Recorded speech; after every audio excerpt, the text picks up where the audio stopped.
Bonsoir à toutes et à tous. Je vais vous présenter rapidement les deux orateurs du débat de ce soir, qui est un débat sur un sujet qui nous intéresse tous. C'est un sujet un peu sulfureux, difficile, controversé, et qui est la question: l'argent est-il le maître du monde?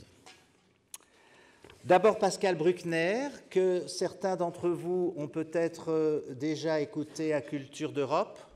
Il est venu il y a de nombreuses années, ce n'était pas dans cet auditoire-ci, c'était dans l'auditoire Paul-Émile Janson, que vous connaissez probablement tous. Je vous rappelle rapidement que Pascal Bruckner est philosophe, essayiste, qu'il enseigne dans des universités américaines et qu'il est aussi maître de conférences à l'Institut d'études politiques de Paris. Vous connaissez sans doute ses nombreuses activités d'intellectuel dans le Nouvel Observateur, dans Le Monde, dans Le Causeur plus récemment. Et également, je souligne son action d'intellectuel au moment où quelque chose a changé dans le paysage intellectuel francophone, mais même mondial, dans les années 1990, quand a eu lieu cette terrible déchirure de la Yougoslavie, ou de l'ex-Yougoslavie, et Pascal Bruckner a été un des intellectuels qui ont pris parti au début à la guerre de Croatie, puis la guerre de Bosnie, puis le Kosovo, puis l'intervention de l'OTAN, et il a pris fermement position contre l'impérialisme serbe. Et ça a été un moment très important, je pense, dans l'évolution des intellectuels, je dirais, juste après la fin du communisme et la chute du mur de Berlin.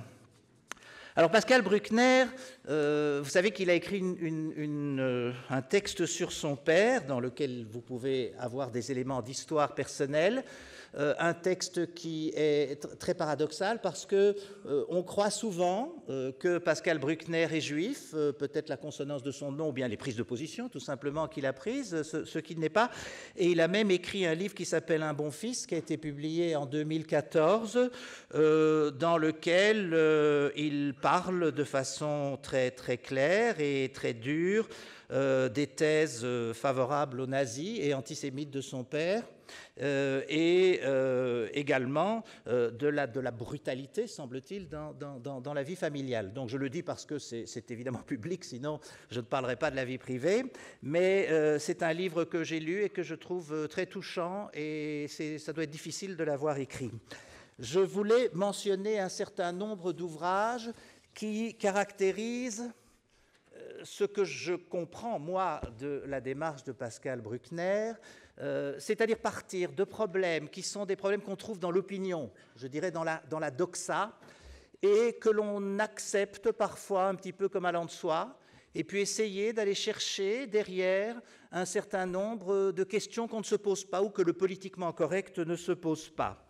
Alors certains d'entre vous, qui sont déjà assez âgés, pour le savoir, se rappelleront Le sanglot de l'homme blanc, qu'il a publié en 1983, Tiers-monde, culpabilité, haine de soi, et aussi La mélancolie démocratique, juste après justement la chute du mur, à partir du moment où la démocratie libérale avait théoriquement gagné puisque le communisme s'était effondré, mais que privé d'adversaires, ça posait peut-être un certain nombre de problèmes du point de vue de la vitalité démocratique.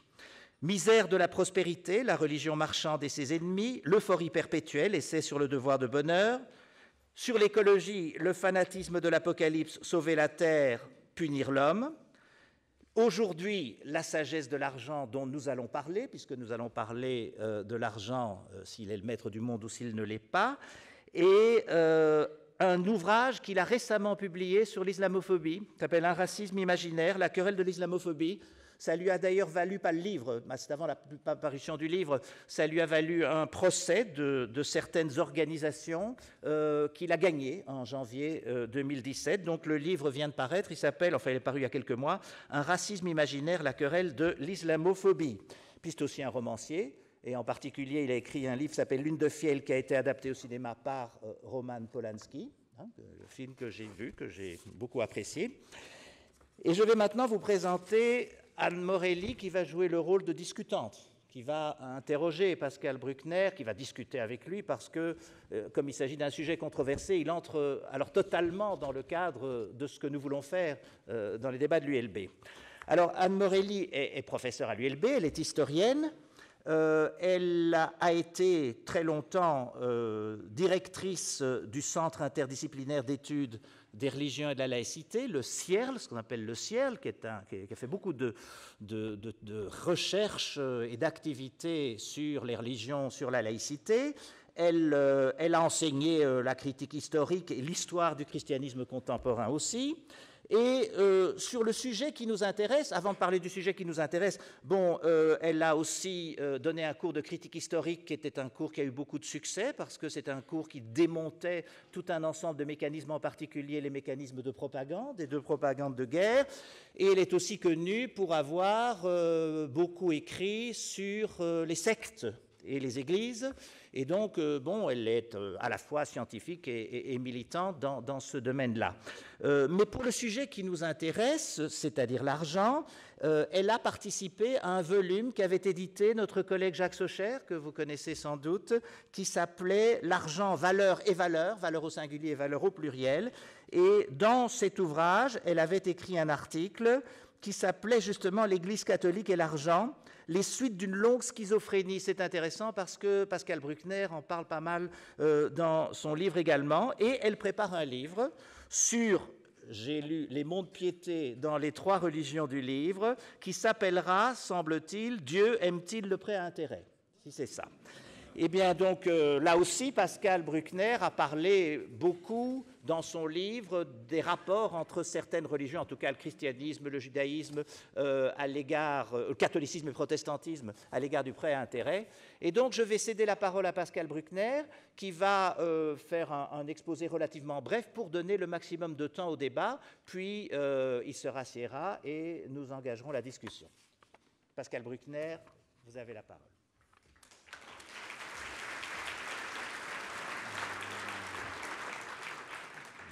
Bonsoir tout le monde, merci d'être venus nombreux, merci à vous Guy pour cette présentation. Donc effectivement, je vais être assez bref pour pouvoir discuter ensuite avec la discutante. C'est un mot que nous utilisons peu en France, mais je suis heureux qu'il existe ici. Je partirai d'un texte très connu pour ceux qui ont étudié l'argent, qui est L'argent justement d'Émile Zola. Et dans ce texte foisonnant qui raconte la faillite d'une banque catholique à la veille de la guerre de 1870 entre la France et l'Allemagne, le héros du livre, qui est un spéculateur et ce qu'on appellerait aujourd'hui un financier véreux, au milieu de ses opérations monétaires, remarque une jeune femme qui est l'épouse d'un papetier près de la place de la Bourse, qui a un nom prédestiné, elle s'appelle Madame Conin, et il s'aperçoit que cette femme, qui est assez jolie, assez accorte, se retrouve tous les mercredis, lorsque son mari est absent pour ses affaires, aller chercher des fournitures loin de Paris, se retrouve à monter dans un petit hôtel du quartier avec des messieurs. Et il se dit, si elle monte avec des messieurs, je devrais avoir ma chance, car après tout, peut-être est-ce une dame qui arrondit ses fins de mois en se louant aux hommes de passage. Et donc, il arrive dans le magasin, il fait sa proposition, et Madame Conin lui répond, « Mais monsieur, je ne vais pas avec des hommes que je ne désire pas, et même si je convoitais un pauvre diable sans argent, c'est à lui que je me donnerai et pas à vous. » Et donc, il est absolument consterné. Il offre une somme, et puis il double la somme, il triple la somme. Elle continue à refuser, et il repart furieux. Et c'est là où Zola met dans sa bouche cette phrase magnifique. « Quoi donc? L'argent ne pouvait donc pas tout acheter. » Qui est évidemment, c'est une morale qui contredit la tonalité générale du livre, qui est en fait un livre sur la faillite, sur le crash, sur l'étourdissement et le vertige du crash. Alors, l'idée que l'argent est le maître du monde est une idée très ancienne, évidemment, puisque dans le christianisme, l'argent a été vu d'emblée comme le concurrent direct de Dieu. C'est la fameuse phrase que le pape François a citée il y a 2 ou 3 ans, reprenant une phrase d'un père de l'Église qui s'appelle Basile de Césarée, « L'argent est le fumier du diable », ce qui veut dire très clairement que l'argent est un facteur de division entre les hommes et dont le principal défaut, c'est qu'il usurpe le temps qui n'appartient qu'à Dieu, notamment à travers la question du prêt à intérêt. Et si le catholicisme a si farouchement condamné l'usure, obligeant en quelque sorte les Juifs à l'exercer pour mieux ensuite les maudire, c'est qu'effectivement, le problème du prêt à intérêt, c'est que l'argent travaille jour et nuit, même le dimanche, ce qui évidemment, pour des chrétiens, est une faute absolue. Alors, l'argent maître du monde, et peut-être qu'on parlera d'ailleurs avec vous de la fameuse schizophrénie de l'Église catholique qui maudit l'argent, mais qui, comme disait le pape à son nouveau financier, qui est un Français, « Je n'aime pas l'argent, mais j'en ai besoin pour mes pauvres et pour propager ma foi ».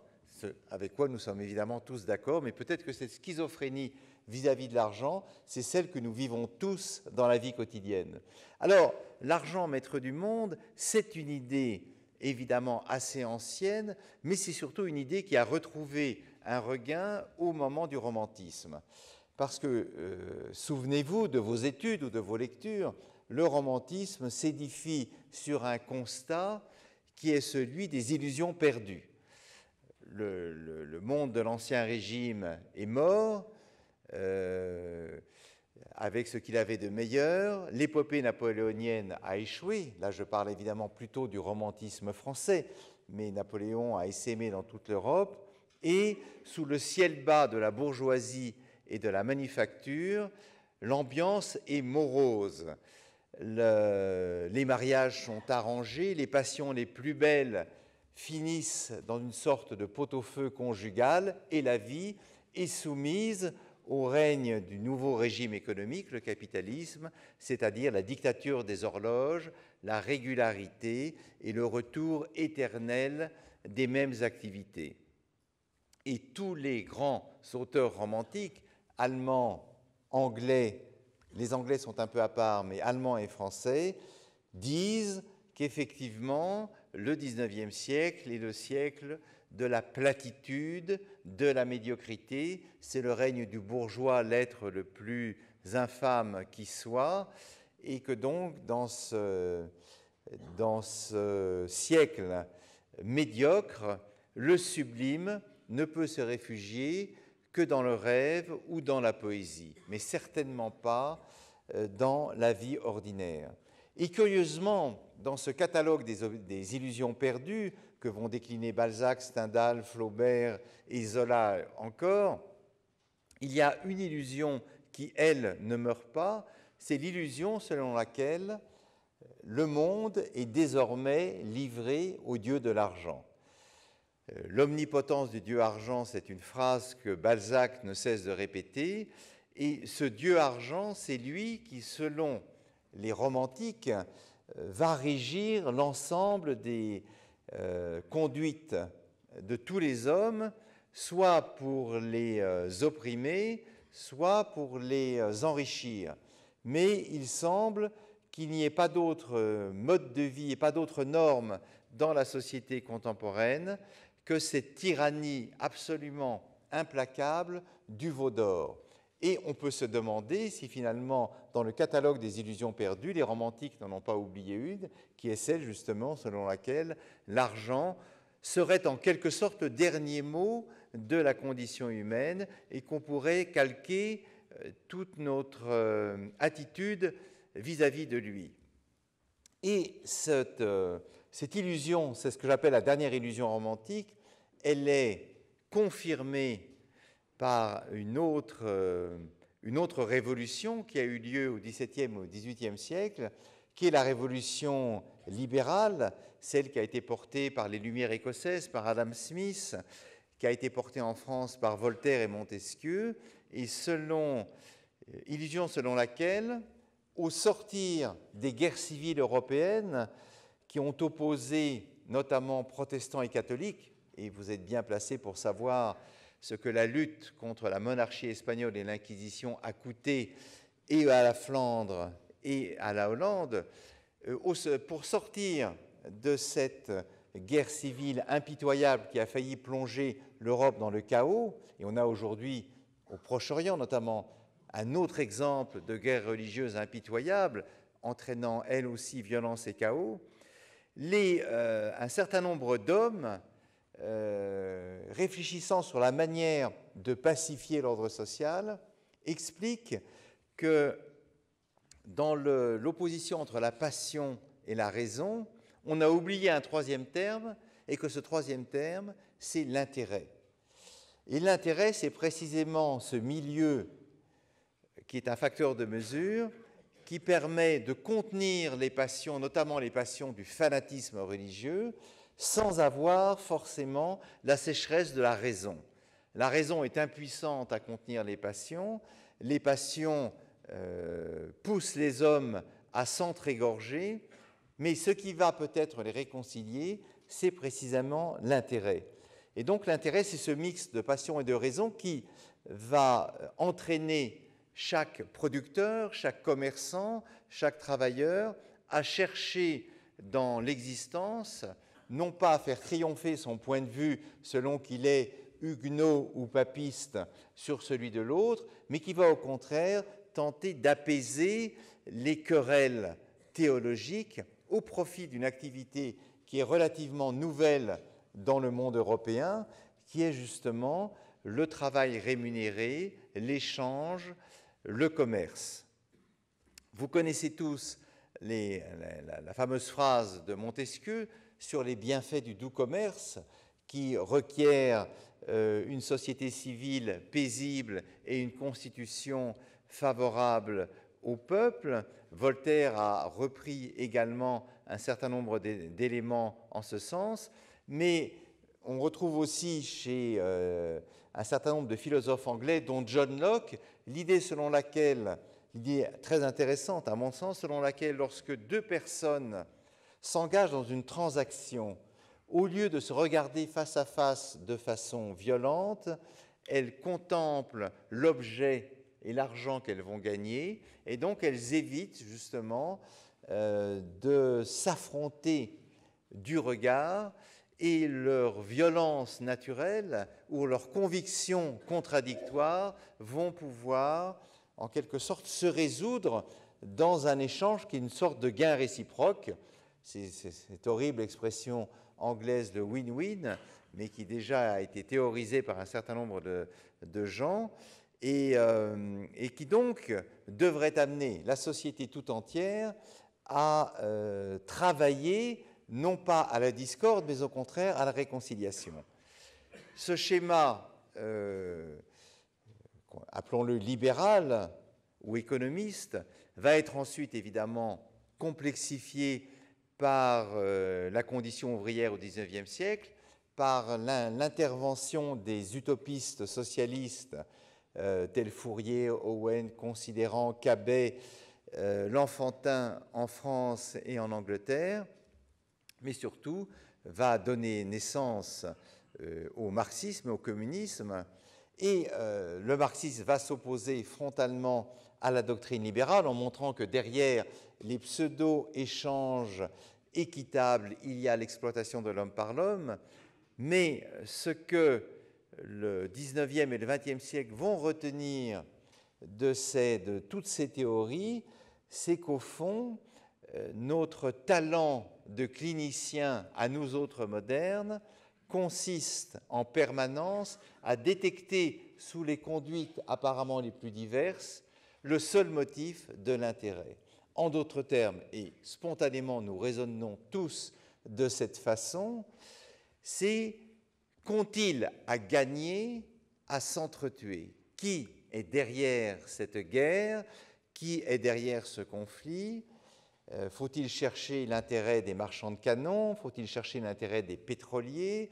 Faut-il chercher l'intérêt des marchands de gaz ou d'énergie? Et donc, spontanément, quel que soit notre bord politique, que nous soyons de gauche ou de droite, si nous accordons à l'économie la primauté en dernière instance, ce qui est une phrase qu'on retrouve à la fois de façon très étrange chez Hayek, qui est le grand théoricien de l'ultralibéralisme, et aussi chez Marx, mais aussi chez Althusser, qui a été un de ses commentateurs, ce qui, de façon très étrange, rassemble les uns et les autres.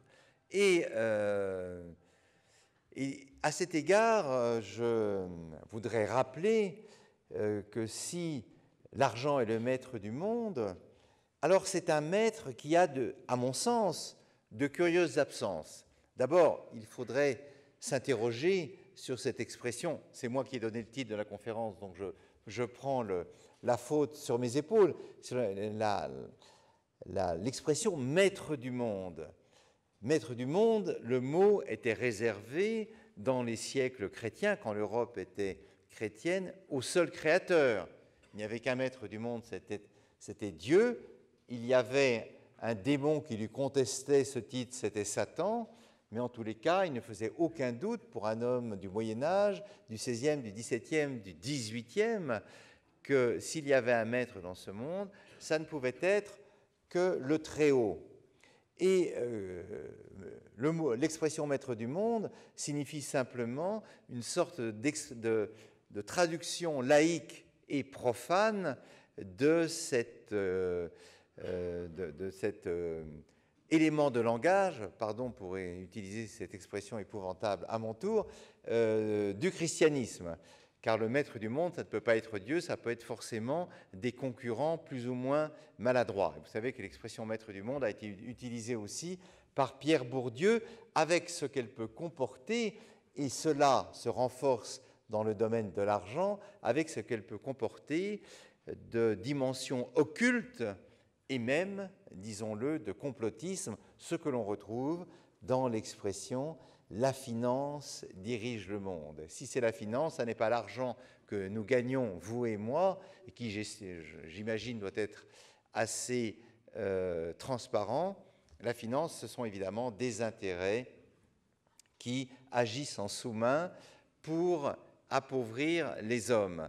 Et donc, si l'on s'interroge sur le fait que l'argent est véritablement le maître du monde, alors il faut avouer que si l'on regarde simplement l'histoire du XIXe siècle, nous avons du mal peut-être à expliquer non seulement le phénomène du déclenchement des deux guerres mondiales, 14-18, 39-45, qui certes ont été mus peut-être par des intérêts économiques, mais qui ne peuvent pas s'expliquer intégralement, surtout la guerre de 14, dans la dimension titanesque et épouvantable qu'a pu prendre la guerre des tranchées en France et en Belgique, telle que la guerre s'est déroulée. Si l'on veut expliquer l'épouvantable XXe siècle, il faut se souvenir que ce qui a marqué notre mémoire dans ce siècle, c'est au moins 3 génocides. Le génocide des Arméniens par les Turcs en 1915, le génocide des Juifs et des Tziganes pendant la Seconde Guerre mondiale, et puis le génocide des Tutsis au Rwanda par le pouvoir extrémiste Hutu. J'oublie l'autogénocide cambodgien qui relève d'une autre catégorie, mais là encore, on ne peut pas dire que ce soit l'argent qui l'ait mené. Mais ce dont on se rend compte lorsque l'on parle de ces 3 événements qui ont quand même marqué durablement l'histoire, c'est que même si l'on trouve toujours peut-être des raisons territoriales ou des raisons monétaires à telle ou telle exécution ou tel massacre de masse, il y a quand même une motivation qui me semble capitale dans les 3 génocides et qui s'appelle la haine et qui a très peu à voir avec l'appétit d'amasser, avec la cupidité humaine, avec le goût d'entasser les millions. Et le meilleur exemple, me semble-t-il, de cette haine qui entre en contradiction avec une rationalité guerrière ou financière, c'est l'exemple des trains de la mort qui ont été donc menés jusqu'au tout dernier mois de l'année 45 par la Wehrmacht et la SS contre toute espèce de raison stratégique, puisque vous savez que Hitler et ses généraux donnaient la priorité aux trains qui emmenaient les Juifs vers Auschwitz, Bergen-Belsen ou d'autres camps, alors même que la Wehrmacht avait besoin des mêmes trains pour résister à la double pression des troupes alliées à l'ouest et des troupes de l'armée rouge à l'est. Et donc, il me semble que dans les phénomènes les plus effroyables que nous avons subis au cours du siècle dernier, entre là aussi une dimension qui me semble assez peu compatible avec ce qu'on enseigne dans les écoles de commerce, dans les écoles de la finance, les mathématiques liées à l'activité boursière, mais qui relève évidemment d'une dimension tout autre et qui me paraît encore très forte dans nos sociétés, qui est la barbarie inhérente à certains hommes lorsqu'elle n'est pas freinée par les institutions ou par un enseignement moral, qu'il soit délivré par les religions ou par les grandes consciences, et cette barbarie allant jusqu'à la destruction totale des sociétés et des peuples qui l'amènent. Et quant au génocide des Tutsis, on sait très bien qu'il a été mené dans le simple but d'éliminer ce que la radio Mille-Collines appelait à l'époque l'élimination des cafards. Donc une entreprise systématique d'extermination raciale qui a été arrêtée par la victoire du FPR de M. Kagame. Et je prends cet exemple parce qu'il me semble assez emblématique et je ne veux pas parler trop longtemps parce que je sais que je suis assez bavard, mais simplement, je voudrais rappeler une chose que expliquait saint Augustin dans les Confessions lorsqu'il démontre que les trois fautes de l'homme déchu peuvent se résumer à trois grands péchés. Le premier péché, c'est ce qu'il appelle en latin la libido dominandi, c'est-à-dire le goût du pouvoir, le goût de dominer. La deuxième, c'est la concupiscentia, vous l'avez compris, c'est la luxure, l'appétit de la chair. Et la troisième, c'est ce qu'il appelle en latin l'avaritia, puisque c'est la même racine que avidité, et c'est donc le goût du lucre. Et saint Augustin, peut-être qu'on aura l'occasion d'en reparler ensuite là aussi sur le rapport très complexe de l'Église catholique avec l'argent, saint Augustin explique que, bien entendu, il est très malheureux que l'homme ait fauté et soit sorti du paradis originel, mais qu'au fond, ce triangle qu'il a dessiné a quand même des aspects positifs. Et l'aspect positif à ses yeux, et c'est un enseignement qui, me semble-t-il, sera ensuite reproduit par d'autres pères de l'Église, c'est qu'au fond, dans une même personne, le goût du pouvoir peut équilibrer l'appétit pour la chair, et l'appétit pour la chair peut à son tour équilibrer le goût de l'argent. Et saint Augustin dessine toute une diététique des passions que l'on trouve déjà chez un certain nombre de moralistes grecs et latins, chez Cicéron, chez Sénèque, qui étaient eux-mêmes multimillionnaires. C'est-à-dire que ce qui est très drôle, c'est que les contenteurs de l'argent dans l'Antiquité étaient en général des gens qui jouissaient d'une immense fortune, puisque je crois que la fortune de Sénèque était presque l'équivalent de celle du budget de l'Empire. Mais peu importe, ça c'est un autre débat. Et cet équilibre des passions les unes par les autres, donc comme si le goût du pouvoir arrêtait le goût de l'argent, qui lui-même freinait le goût de la chair, chacune s'entremêlant les unes aux autres pour à la fois construire l'être humain, mais aussi le limiter dans sa folie et dans son goût illimité, me semble, à mes yeux, peut-être plus intéressant qu'une pensée strictement économiste qui accorde le primat à la seule dimension de l'intérêt. Et puis je dis, mais si l'on prend les événements les plus récents, ce qui vient de se passer depuis 2014 en Irak et en Syrie, sans compter les attentats que nous avons subis, nous, comme des lointains contre-coups de la prise du pouvoir à Raqqa et à Mossoul par l'État islamique, on a bien vu que la fascination que l'État islamique peut exercer, a pu exercer beaucoup moins aujourd'hui sur un certain nombre de jeunes gens venant non pas simplement de France et de Belgique, mais de 70 pays de par le monde, ça n'est évidemment pas l'appât du gain. On ne partait pas à Raqqa et à Mossoul pour s'en mettre plein les poches, on partait pour mourir, et pour mourir pour un Dieu qui, pensait-on, allait nous récompenser instantanément en nous offrant au paradis les 70 houris promises par le Coran et une vie de miel et d'abondance illimitée.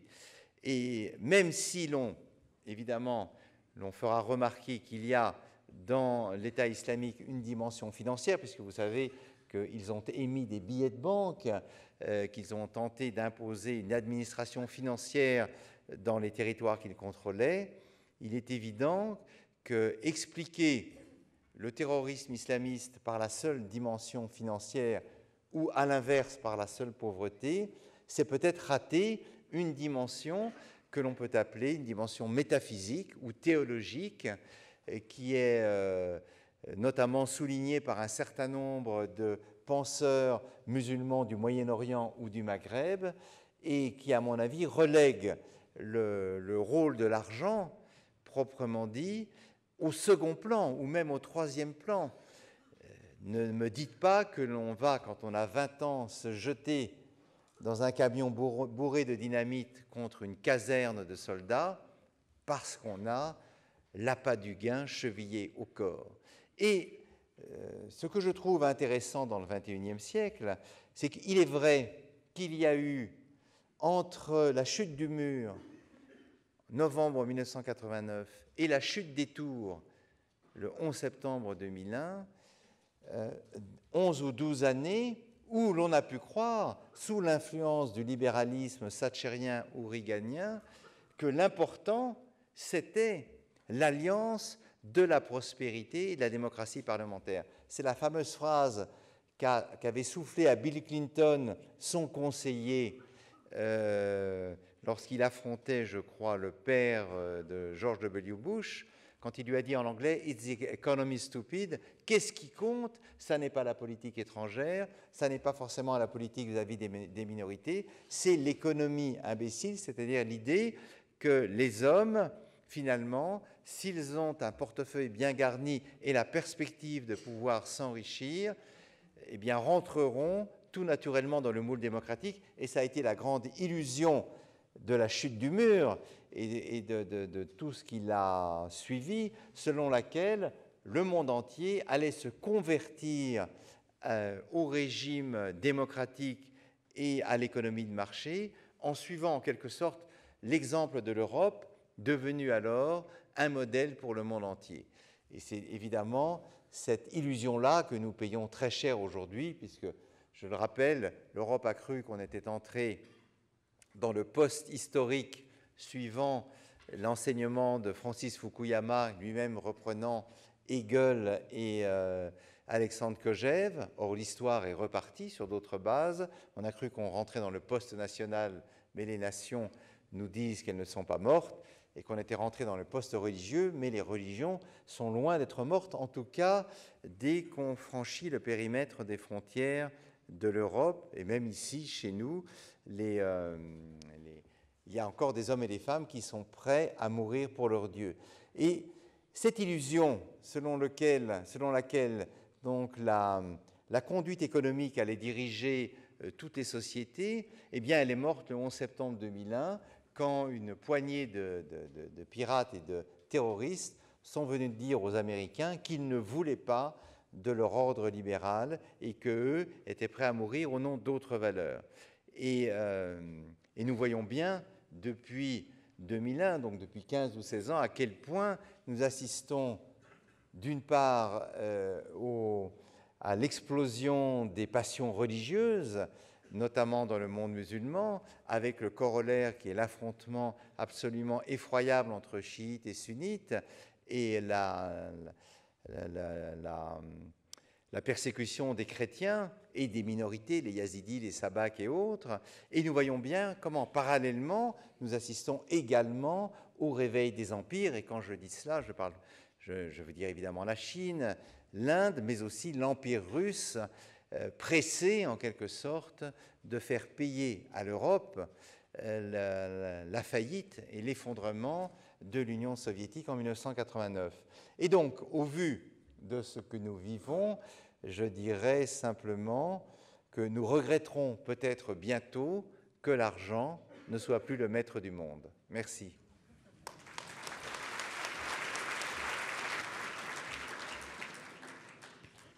Eh bien, Pascal Bruckner, vous connaissez certainement cette caricature du temps de l'affaire Dreyfus, où on voyait d'abord une famille paisible, et puis on revoit la même famille, mais la tante a arraché le chignon de la grand-mère, qui a arraché les lunettes du père, etc.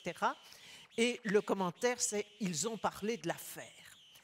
Alors, je crois que si on devait parler de la Yougoslavie entre nous, ou bien si on devait parler de la politique française, vous auriez peut-être déjà arraché mes lunettes, je vous aurais déchiré la chemise, et ça aurait fait une grande animation. Mais je dois dire que sur la question qui nous occupe aujourd'hui, eh bien, ceux qui s'attendent à un match de boxe, ils vont être déçus parce qu'il y a beaucoup de points communs entre votre vision et la mienne. Bon, on a beaucoup de points communs autres aussi parce que M. Bruckner est né en 1948, une excellente année qui est aussi celle de ma naissance. Donc, nous avons eu 20 ans comme par hasard en 1968 et maintenant nous avons 34 ans, c'est ça ou quelque chose comme ça.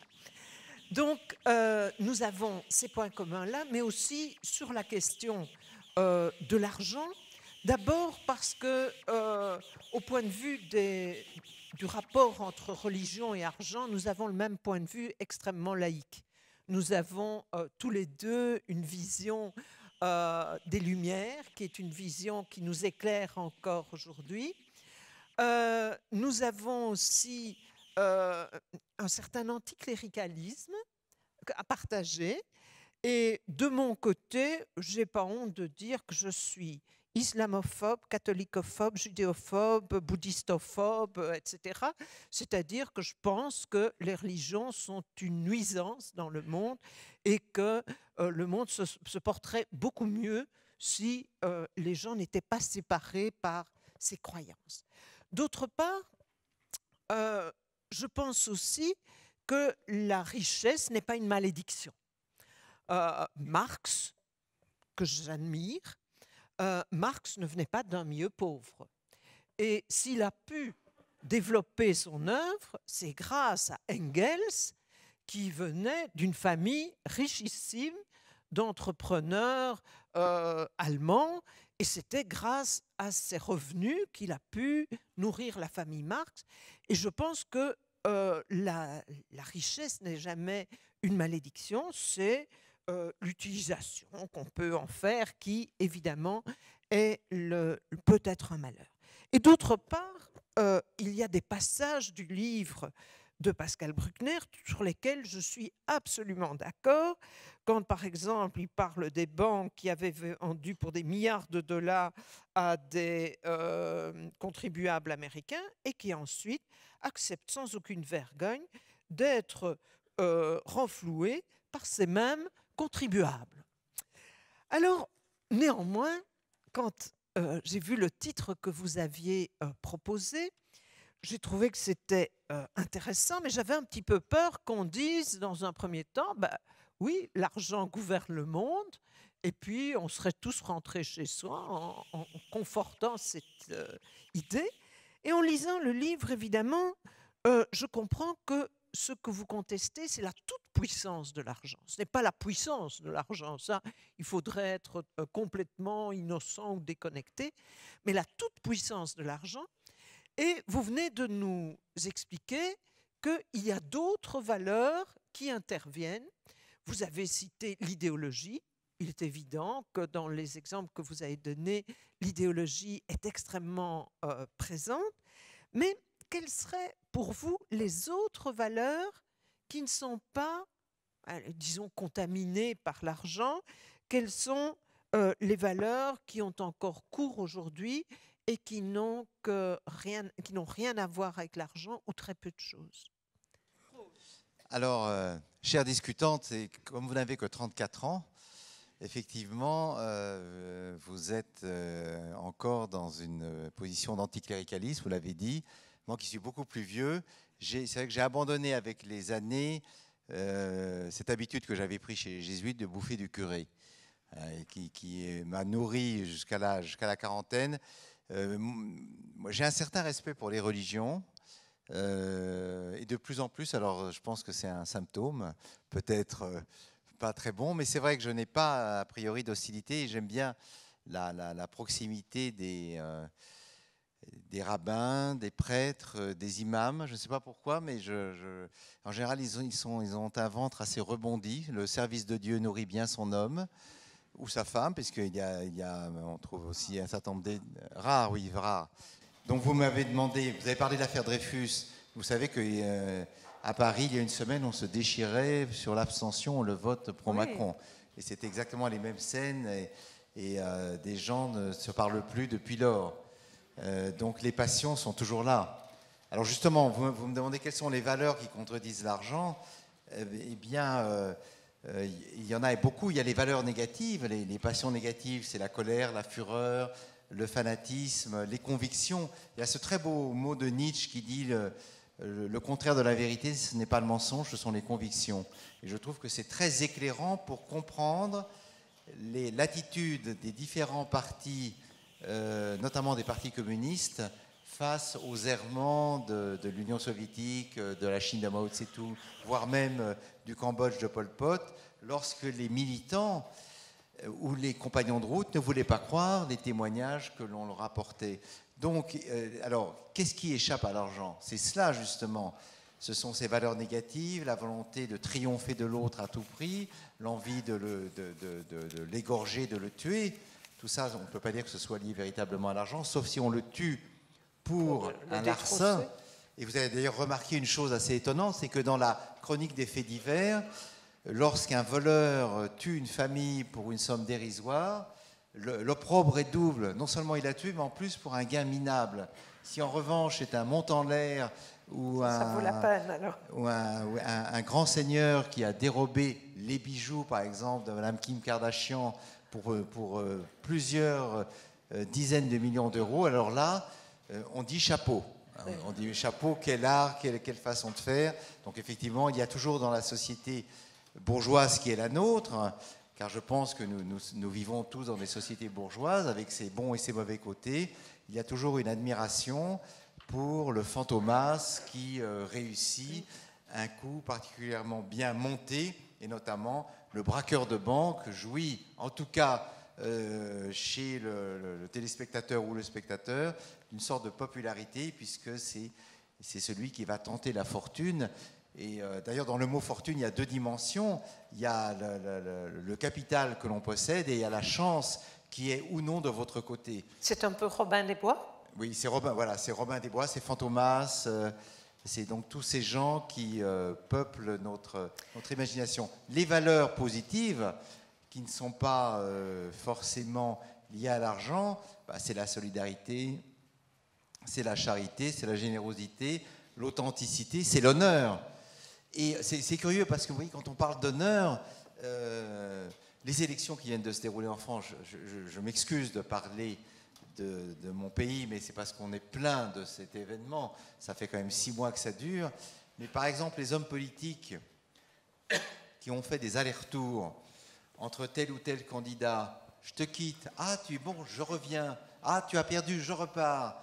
Ce à quoi nous assistons depuis quelques jours, les offres de services, vous savez, je suis libre, si vous voulez de moi comme ministre, tout ça relève évidemment d'une violation de ce sentiment aristocratique qui était le sentiment de l'honneur et qui, lui, est antagoniste, absolument antagoniste de toutes les valeurs financières et monétaires.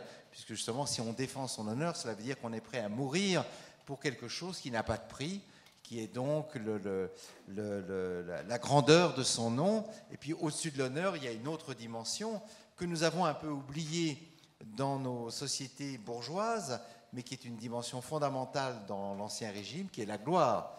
Pour la gloire, un prince était prêt à périr, un chevalier aussi, et la gloire n'est pas très bien vue par les modernes que nous sommes, parce que nous la soupçonnons toujours d'être simplement le véhicule de l'amour-propre. Mais, donc, d'emblée, les valeurs qui sont contraires à l'argent, c'est évidemment la solidarité et la charité. Moi, j'ai travaillé pendant 5 ans à l'AICF, l'Action contre la faim. Et alors, c'est vrai que les motivations de ceux qui en faisaient partie, c'était le goût de l'aventure, le goût du voyage, le goût d'aller aider les gens. Sauf que cette forme-là de charité, elle ne pouvait s'exercer que grâce aux subventions européennes. C'était une époque où Bruxelles était riche.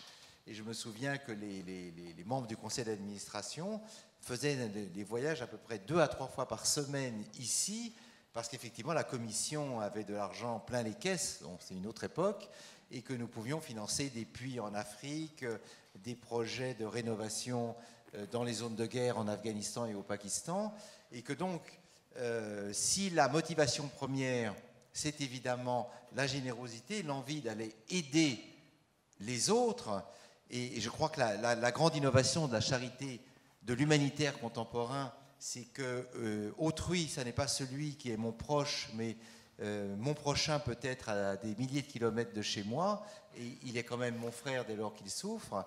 Mais si ces motivations-là sont évidemment fondamentales et continuent à alimenter les vocations, l'un des grands problèmes des ONG, c'est l'argent. C'est l'argent. Et c'est pourquoi... Et on fait commerce de tout, même des bénévoles.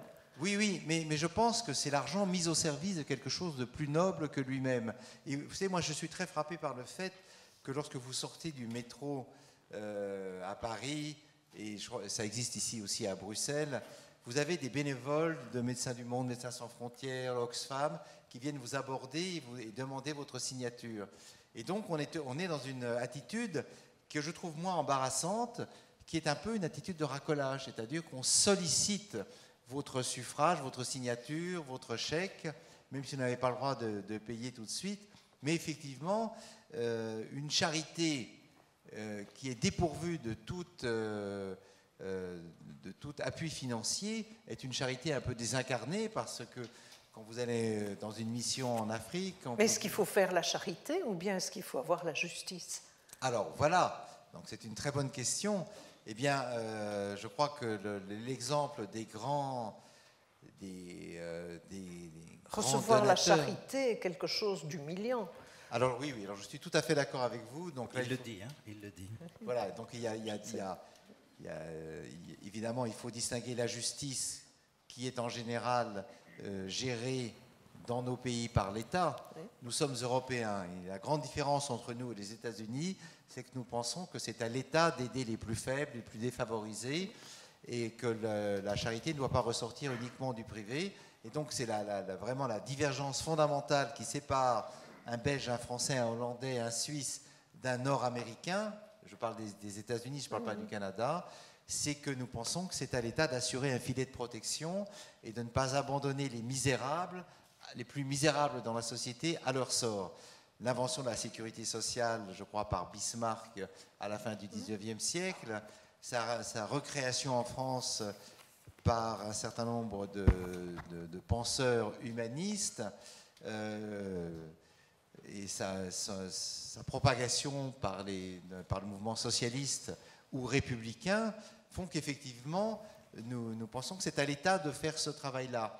Mais ce que les grandes figures de l'humanitaire nous expliquent, que ce soit Mère Teresa, Sœur Emmanuelle ou l'abbé Pierre, c'est que finalement, la redistribution financière par l'État ne suffit jamais. C'est-à-dire que la puissance publique n'a pas les moyens de venir à bout de toutes les misères. Et c'est la raison pour laquelle quelqu'un comme l'abbé Pierre, quelqu'un comme Bernard Kouchner et Ronnie Broman dans les années 60, ou comme Mère Teresa en Inde, dans un autre contexte, ont décidé de payer de leur personne et de se mettre au service des plus déshérités, d'abord avec 3 fois rien, puisque quand on a visité les mouroirs de Calcutta il y a 20 ou 30 ans, ou même Mais pas d'analgésique non plus. Comment ? Mais pas d'analgésique non plus. Alors voilà, oui. Non, mais là, évidemment, vous me brossez dans le sens du poil, parce que j'ai moi-même été... j'ai vu Mère Teresa à Calcutta et j'étais assez horrifié aussi par les conditions dans lesquelles ça s'exerçait. Mais en tout cas, on peut dire qu'aujourd'hui, les ONG respectent un certain code de déontologie et n'ont pas comme seule ambition d'évangéliser les mourants et les agonisants, comme Mère Teresa, qui effectivement a fait l'objet d'un livre très violent de la part d'un... La position du missionnaire. Oui, alors la position du missionnaire d'un journaliste anglais qui était un ami, qui est mort maintenant, et qui a violemment attaqué Mère Teresa parce qu'elle faisait du prosélytisme derrière son soutien. Reste que, effectivement, il me semble que la justice sociale d'un côté et la charité ne sont pas tant antagonistes que complémentaires. Et qu'aujourd'hui, nous sommes confrontés à un problème, je sais que vous l'avez en Belgique, parce que je viens assez souvent à Bruxelles, mais nous l'avons à la puissance 10 en France, c'est la mendicité. Et la mendicité, c'est quand même un phénomène très étrange, parce que il y a 30 ans, on avait envisagé en France que les mendiants disparaîtraient. Il y avait le clochard, qui était une sorte de figure tutélaire du Parisien. C'était le parigot à la puissance 1000. C'était une espèce de philosophe pochetron et ivre-mort, mais qui, dans sa ruine physique et sociale, disait quelque chose à la société. C'est-à-dire qu'il entrait dans une sorte de parole dérisoire vis-à-vis du monde installé, des gens pressés qui couraient à leur travail, et lui, affalé sur son bout de trottoir, il hurlait à tous les Parisiens, et ça m'est arrivé aussi, « Où que tu cours si vite, de toute façon tu vas crever un jour ».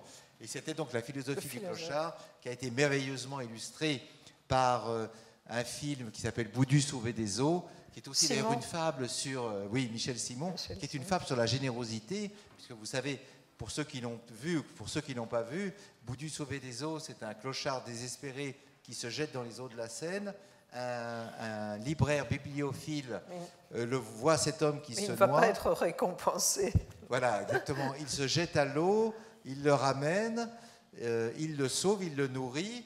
Et Boudu, qui est donc Michel Simon, se montre absolument odieux et lui dit « Mais pourquoi que vous m'avez sauvé? Je ne vous ai rien demandé. » Et puis il lutine l'épouse, qui est pas mal, et puis il finit par la séduire, donc il la détourne du devoir conjugal, et il part en emportant une bonne partie de la caisse, et en laissant un couple détruit, une femme qui a trompé son mari, et un mari qui est évidemment bouleversé dans son geste le plus altruiste. Donc effectivement, je pense que la mendicité, j'y reviens, quand vous vous promenez à Paris, c'est pas une fois, c'est pas 2 fois, c'est à peu près 20 à 30 fois par jour, si vous prenez les transports en commun, que vous êtes sollicité. Mais là, c'est l'arbitraire, tandis que, en principe, les pouvoirs publics ne donnent pas à l'un et pas à l'autre, selon aucun critère. Exactement. Donc la mendicité, c'est l'arbitraire du cœur, c'est-à-dire que c'est le fameux cri que vous entendez, vous montez dans le bus ou dans le métro. Bonjour monsieur, dame, pardon de vous déranger, je sors de prison, j'étais à la DAS, etc. Donc chacun y va de son petit morceau d'éloquence qui a ceci de terrible du point de vue de celui qui quête, c'est qu'au fond il ne doit être ni trop court ni trop long. S'il est trop long, eh bien... Ils sont déjà sortis de l'autobus. On est déjà sorti de l'autobus ou on est passé à la station suivante. Et s'il est trop court, on se dit, finalement, pourquoi je lui donnerais à lui plutôt qu'à un autre? Et finalement, nous sommes soumis dans le geste de l'aumône à donner aux mendiants à ce qu'on pourrait appeler des intermittences du cœur. C'est-à-dire que pourquoi donner à celui-ci plutôt qu'à celui-là? Cette femme, elle a l'air en pleine forme, je ne vois pas bien pourquoi je lui donnerais. Elle a qu'à aller travailler. Et finalement, on s'aperçoit que notre générosité est tout à fait capricieuse et répond à des envolées qui ne sont pas toujours liées à la grandeur d'âme. Et finalement, dans la charité liée à l'obol, il y a une dimension que nous ne devons pas oublier, qui est une dimension propitiatoire, c'est-à-dire que quand on espère que ça va nous rapporter quelque chose. Ben, on espère. Quand on voit des mendiants dans la rue, on ne peut pas s'empêcher de penser des clochards. Je pourrais un jour devenir comme eux. Et la crise économique qui a frappé la France et qui n'est pas terminée a accru ce sentiment de précarité. Et au fond, on donne à ceux qui n'ont rien en se disant, si un jour je me retrouve du mauvais côté de la barrière, eh bien je serais content que moi aussi on me donne 1 euro ou 2 pour aller manger ou pour aller boire un café ou pour avoir simplement un abri. Et c'est évidemment ce que la charité a de terrible. Elle part d'une très bonne impulsion, simplement elle est fondée, vous l'avez suggéré tout à l'heure, sur une inégalité fondamentale, c'est qu'il ne peut pas y avoir de réciprocité entre le donataire et le bénéficiaire. Celui à qui vous donnez ne peut rien vous rendre. Évidemment, la pire chose qui puisse arriver lorsque vous ne donnez rien à un clochard, c'est qu'il vous réponde « Merci de votre bon cœur, monsieur ».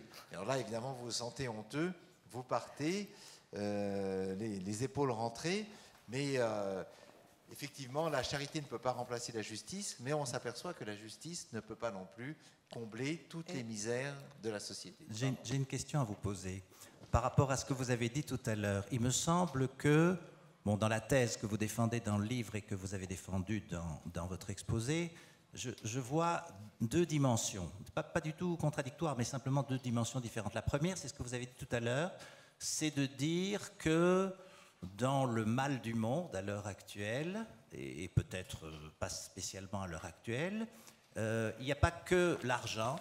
Vous avez repris la différence entre la passion de domination, puis il y a la passion, la pulsion sexuelle, et puis il y a l'intérêt économique, l'argent, etc.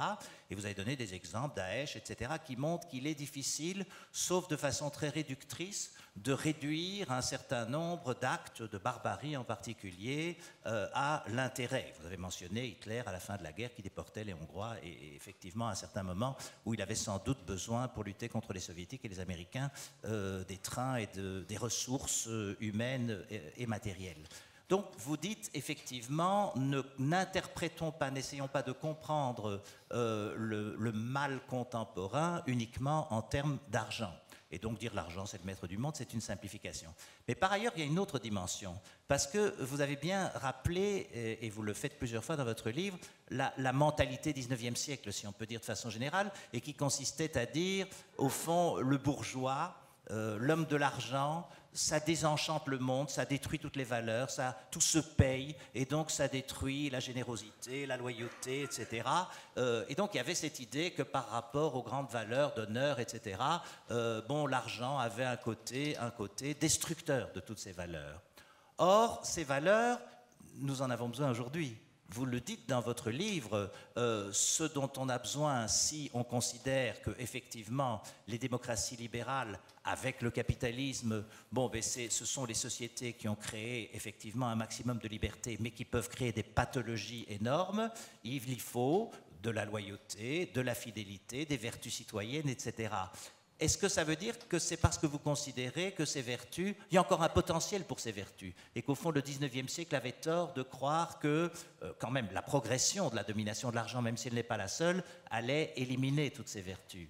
Parce que c'est souvent la question qu'on pose au fond. C'est très bien de dire qu'on va civiliser l'argent, civiliser le capitalisme, civiliser la finance, mais sur quoi s'appuie-t-on? Oui, c'est toute la question, effectivement. Alors, d'abord, quelques mots sur la toute-puissance de l'argent. Ce que j'essaie de montrer dans le livre, c'est qu'au fond, il y a 2 attitudes qui me paraissent également condamnables vis-à-vis de l'argent.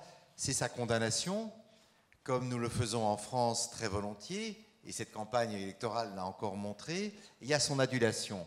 La condamnation de l'argent, je l'ai dit, méconnaît justement la dimension matérielle des choses, et méconnaît le fait, mais on y reviendra peut-être plus en profondeur, que l'argent n'est pas simplement un facteur d'asservissement. Il peut l'être effectivement lorsque l'on en possède beaucoup et que l'on fait travailler à notre service un certain nombre de gens que l'on traite comme des mercenaires. Donc là, évidemment, l'argent est à l'évidence un instrument d'oppression, mais il est aussi un instrument de libération et d'émancipation. Et c'est cette ambivalence fondamentale et qui explique notre malaise vis-à-vis de lui.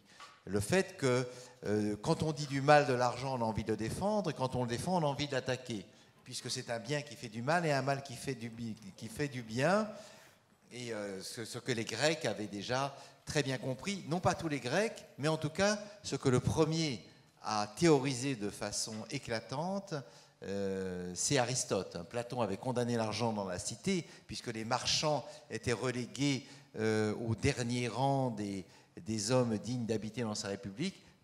Aristote, à l'inverse, réhabilite l'argent en y introduisant une dimension qui est fondamentale, me semble-t-il, qui est la dimension de la mesure. Quand l'argent perd la mesure, il perd la cité tout entière. C'est ce qu'il appelle la crématistique.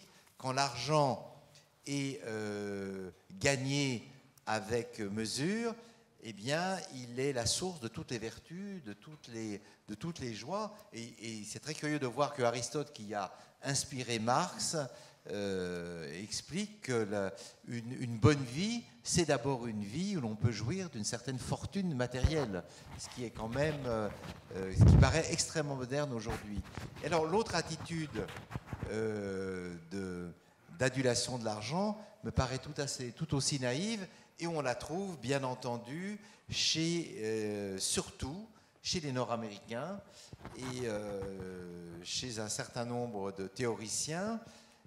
Alors il faudrait là aussi nuancer, mais par exemple je cite le PDG d'une compagnie, il a été entre-temps condamné, et puis je crois qu'il est toujours en prison, qui dit je l'ai enfin compris, il n'y a qu'une seule valeur, c'est l'argent. Avec l'argent, on peut tout acheter. Et je pense que la naïveté que nous pouvons nourrir vis-à-vis de l'argent, c'est que justement, il fait de nous l'équivalent d'un dieu. Et donc, vous l'avez dit tout à l'heure, l'argent a une certaine puissance, il peut beaucoup, il ne peut pas tout. Mais donc, la grande division, c'est entre puissance et toute puissance.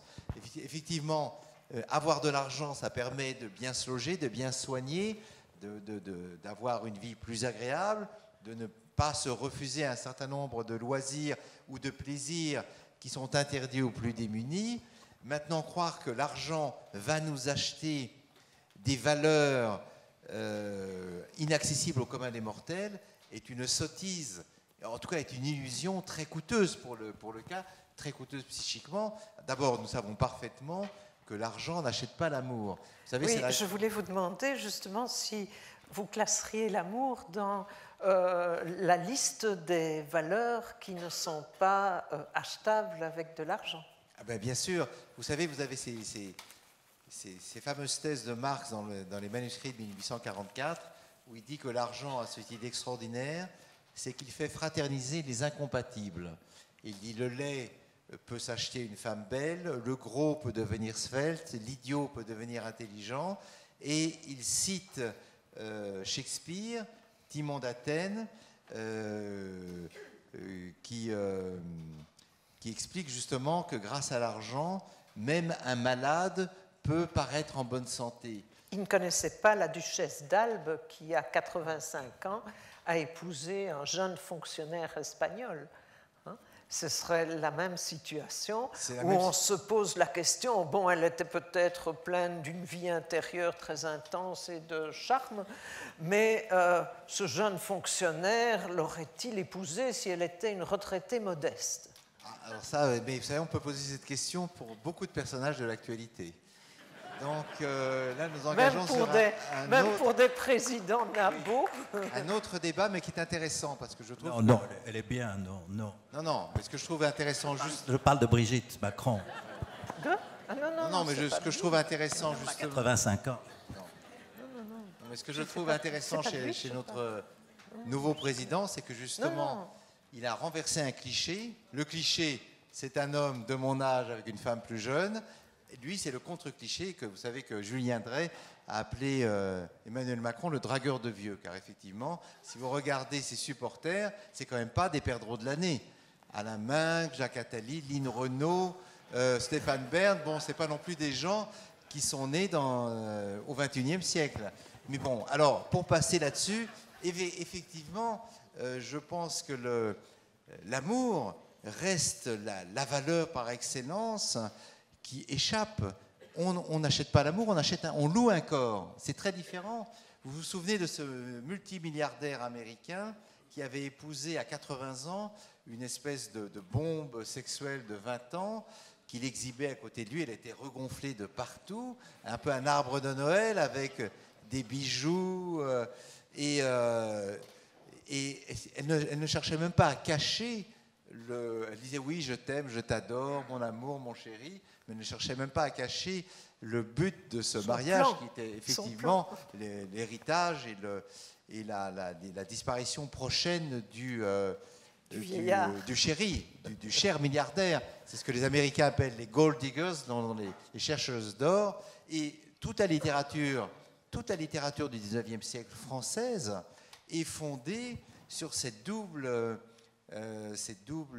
ambition de la part des jolies femmes, mais aussi des jolis messieurs, de se faire une fortune pendant les 10 ou 15 années où ils peuvent utiliser leur charme pour séduire ou des duchesses ou des barbons. Et vous avez d'un côté la cousine bête chez Balzac, c'est un exemple extraordinaire où elle fait une jeune femme s'assied sur les genoux de son prétendant qui lui dit « Tu m'aimes ?» Elle dit « Oui, je t'aime comme 1 million, mais je t'aime aussi comme 10. Si tu peux m'en donner encore plus, je t'aimerais 1000 fois plus. » Dans l'Argent de Zola, vous avez cette femme d'un très haut personnage du Second Empire, un baron ou un prince, qui se donne à des gens très fortunés, mais au lieu de s'abandonner pour quelques milliers, alors je ne sais plus quel était l'argent à l'époque, c'était peut-être des francs or, elle demande des sommes astronomiques pour faire passer le caractère un peu sordide de la transaction. Donc on estime que si on pouvait passer une nuit avec la duchesse, je ne me souviens plus de son nom, pour quelques centaines de milliers de francs or, on avait quasiment accédé au lustre du pouvoir. Et donc le mari touchait sa part et elle-même en ressortait glorifiée.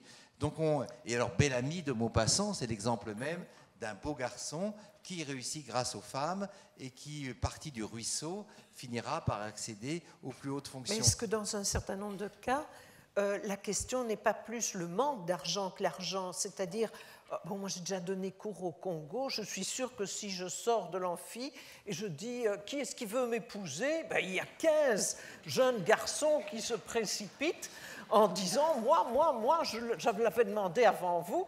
Et ce n'est pas la question de l'argent, c'est la question du manque d'argent qui fait qu'on est prêt à un certain nombre alors dans ce cas-là, profitez-en. Attends.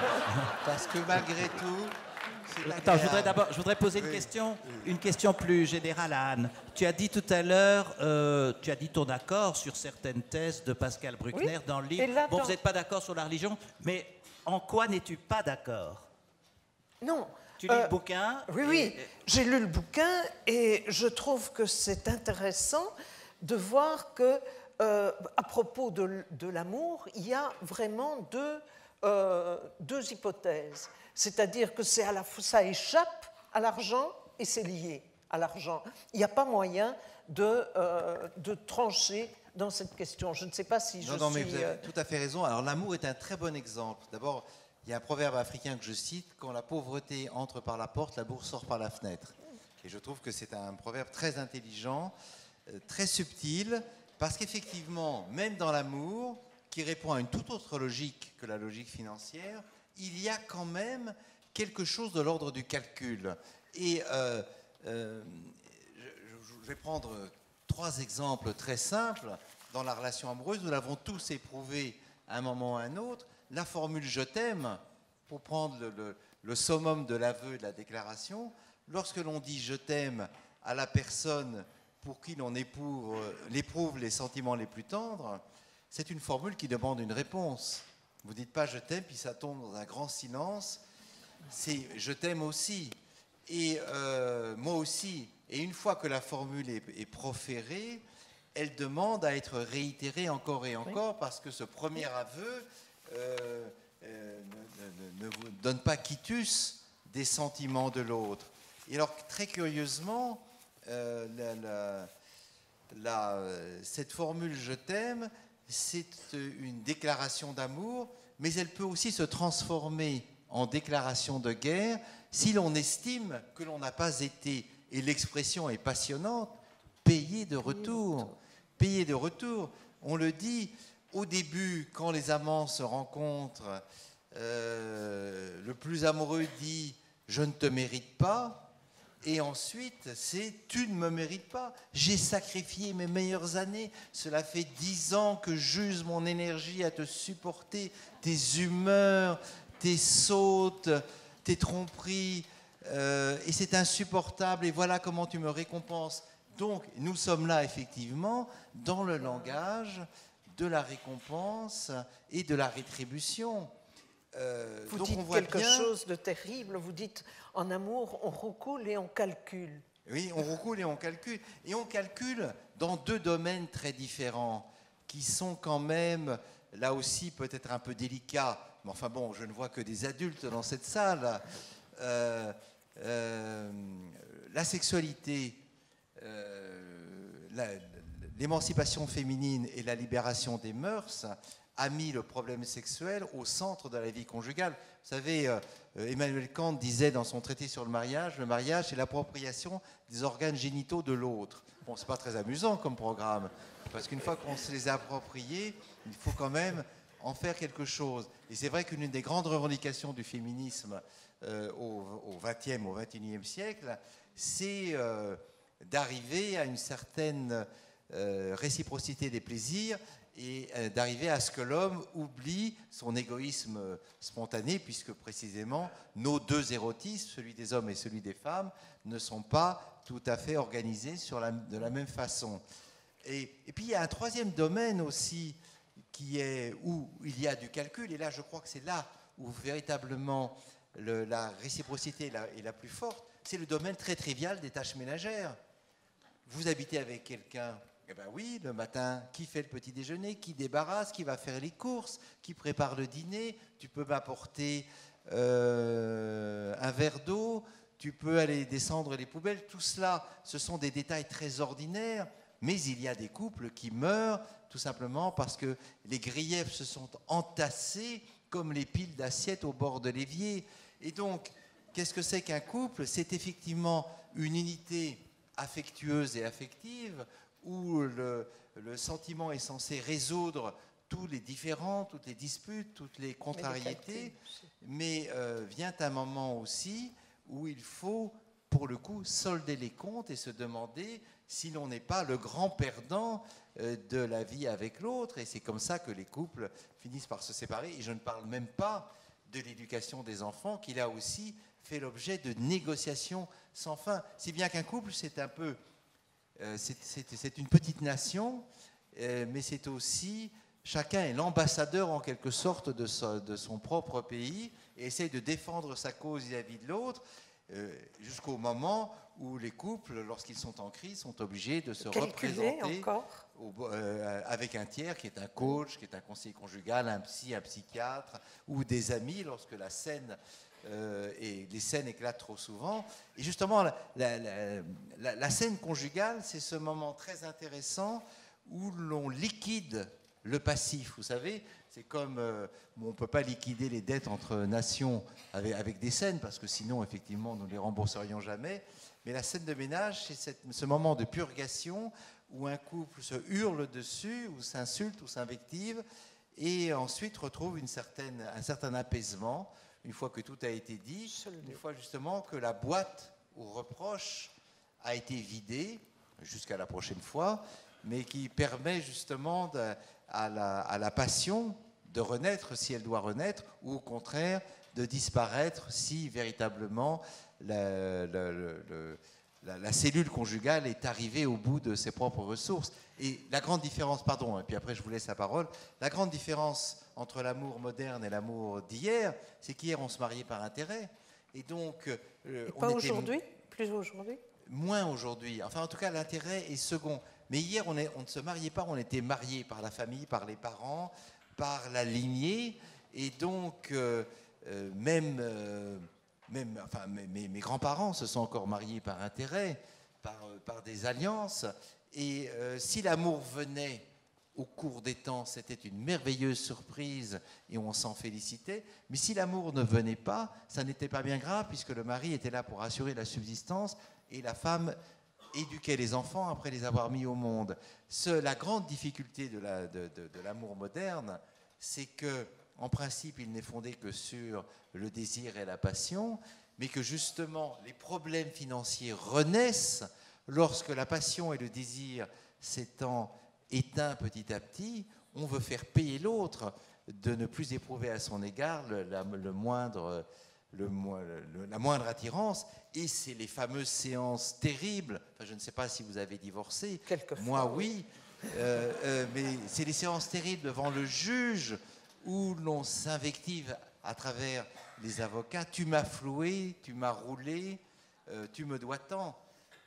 Et c'est là justement où l'argent qui, selon la doxa, avait été éliminé de notre vie amoureuse, revient par la petite porte et s'impose de façon impitoyable. C'est les indemnités compensatoires, c'est le mot français dans le terme juridique, je ne sais pas comment vous dites en Belgique, c'est ce que l'on doit verser, c'est ce que les femmes, plutôt les femmes que les hommes, lorsque le mari est très riche, exigent comme prix de leur compagnonnage avec ce monsieur. Et à ce moment-là, effectivement, il me semble que dans l'époque contemporaine, nous avons oublié une dimension que nos ancêtres connaissaient bien, qui est la dimension économique, justement.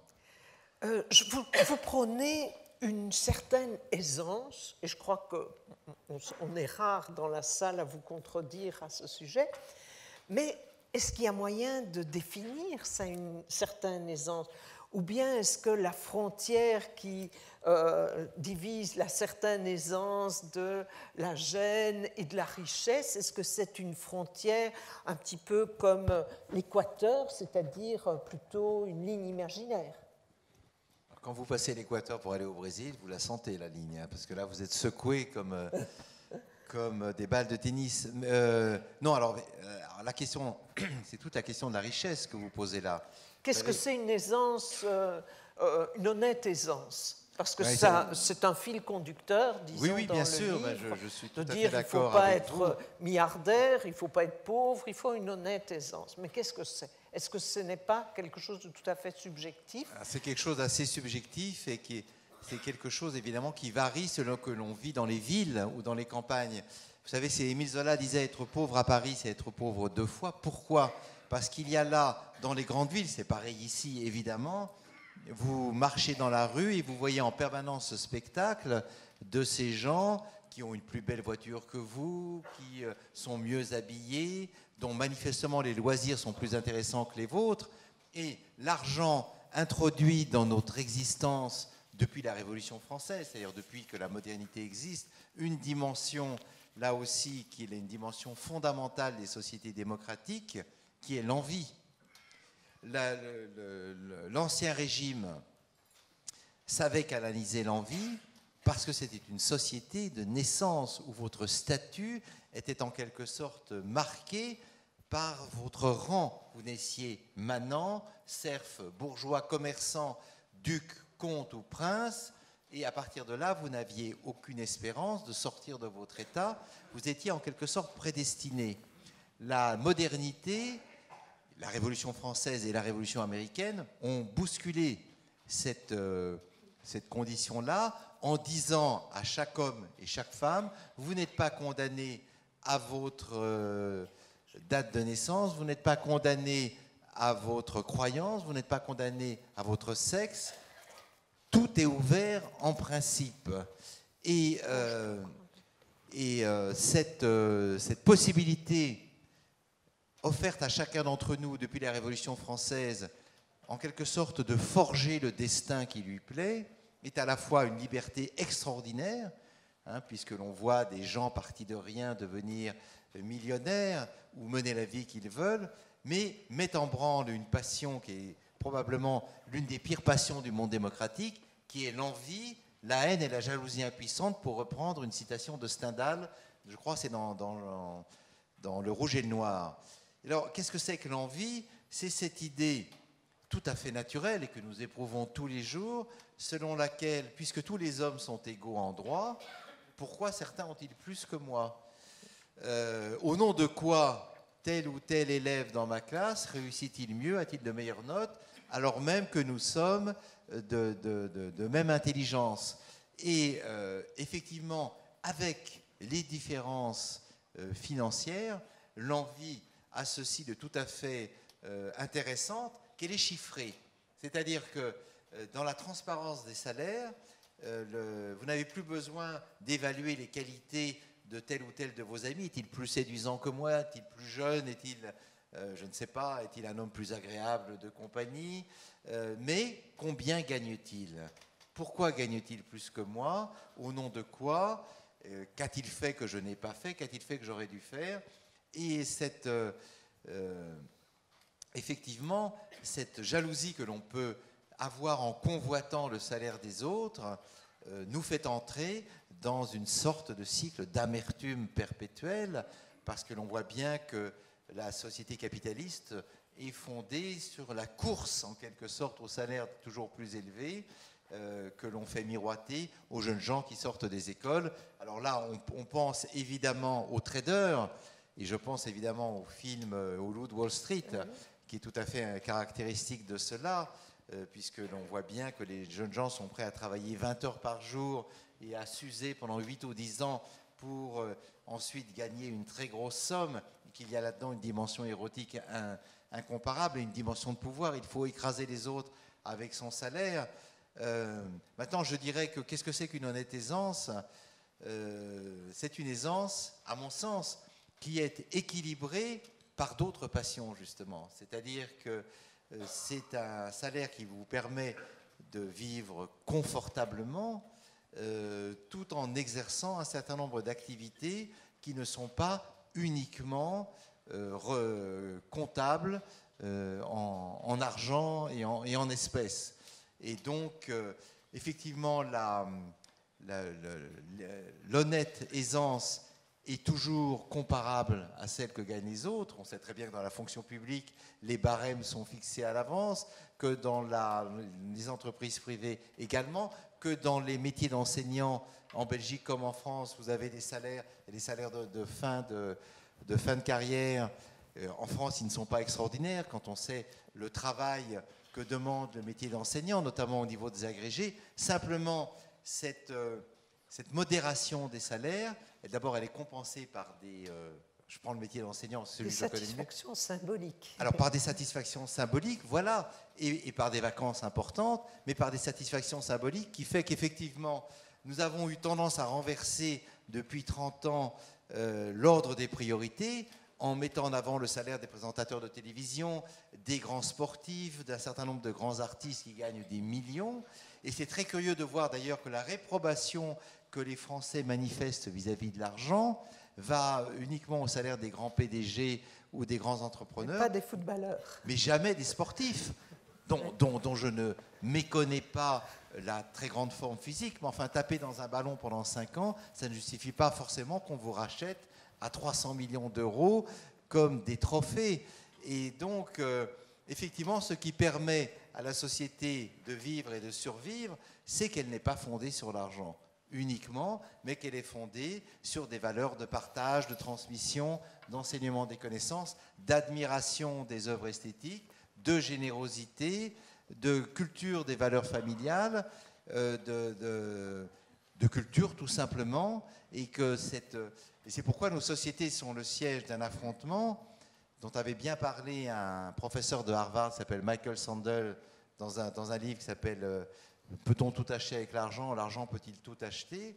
Alors c'est vrai qu'aux États-Unis, la question se pose beaucoup plus que chez nous, parce que justement, il me semble que les sociétés européennes que nous formons en Belgique, en France et ailleurs, nous avons dans notre histoire une dimension pré-capitaliste qui nous prédispose en quelque sorte à ne pas idolâtrer l'argent comme le font les Américains, parce que ce qui caractérise les États-Unis d'Amérique, c'est précisément que chez eux, l'argent est un signe divin. Vous savez que sur le dollar, c'est marqué « In God we trust », nous avons confiance en Dieu, et que dans une sorte de néo-évangélisme protestants nord-américains, la nation nord-américaine a annexé Dieu à ses propres projets et qu'aux États-Unis, Dieu aime les riches. D'ailleurs, ils le disent, hein, s'ils sont riches, c'est parce qu'ils sont de bons chrétiens et de bons citoyens, mais il aime un peu moins les pauvres. Et donc, précisément, la société américaine est le lieu d'un combat très fort entre les valeurs financières qui sont prépondérantes et d'autres valeurs qui ne sont pas forcément les nôtres en Europe, qui ne sont certainement pas la culture, mais qui sont le patriotisme. Le patriotisme américain, c'est ce qui équilibre en permanence l'avidité du gain des grands capitaines d'industrie ou des barons voleurs, comme on les appelait autrefois. Et évidemment, le président actuel symbolise cette contradiction comme un choc.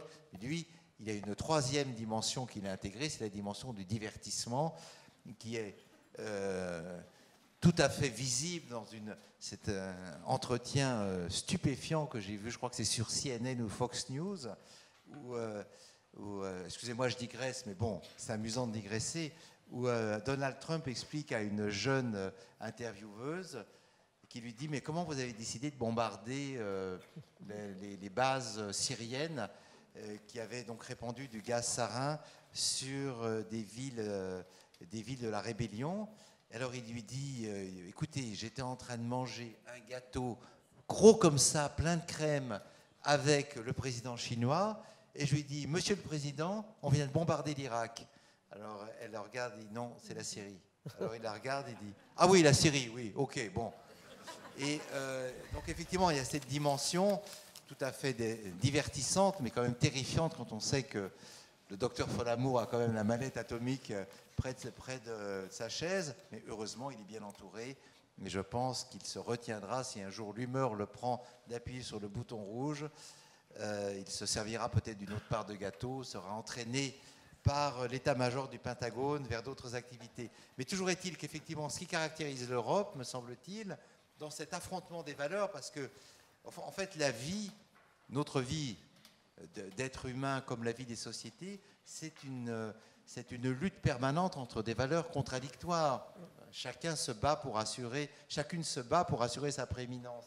Il me semble que l'un des charmes absolument incroyables de l'Europe, c'est que justement nous entremêlons des temporalités différentes et divergentes. Et nous avons le respect du passé, nous avons le goût de la langue, que n'ont pas les Nord-Américains, notamment puisque vous savez que la langue anglaise est en train d'être massacrée et tuée par le surgeon néocolonial des États-Unis, qui ont totalement subverti la langue de Shakespeare et en ont fait une espèce de langage dans lequel les Britanniques pur jus ne se retrouvent plus. Mais chez nous, justement, nous avons le goût de la langue ancienne, nous avons le goût des classiques. Nous admirons la littérature, les beaux-arts, la peinture, la musique. Et donc, il y a quand même de très grands écrivains américains, non? Oui, il y a de très grands écrivains américains, mais ils ont été grands parce qu'ils se sont opposés aussi à l'esprit dominant de leur propre société. Ils n'ont été grands que d'entrer en collision frontale avec l'esprit du capitalisme nord-américain. Donc, effectivement, le capitalisme, à lui seul, n'épuise en rien les valeurs sur lesquelles nous vivons. Il est une machine à créer de la richesse, mais c'est une machine qui est corrigée par l'État-providence, par un certain nombre d'institutions, par la justice sociale, par les protestations des individus. Mais justement, le charme de l'Europe, c'est que nous sommes à la fois un monde développé commercial, mais dans lequel survivent aussi les survivances des siècles passés. Et justement, c'est le rôle des écrivains, c'est le rôle des artistes, c'est le rôle des intellectuels de rappeler aux modernes que nous sommes, trop souvent astreints à cette espèce d'activité de hamster qui produit et qui consomme, de rappeler aux hommes et aux femmes que le monde est plus vaste que le salaire que nous gagnons, et qu'avec ce salaire nous pouvons certes vivre mieux, mais que vivre et exister authentiquement, c'est aussi embrasser d'autres valeurs de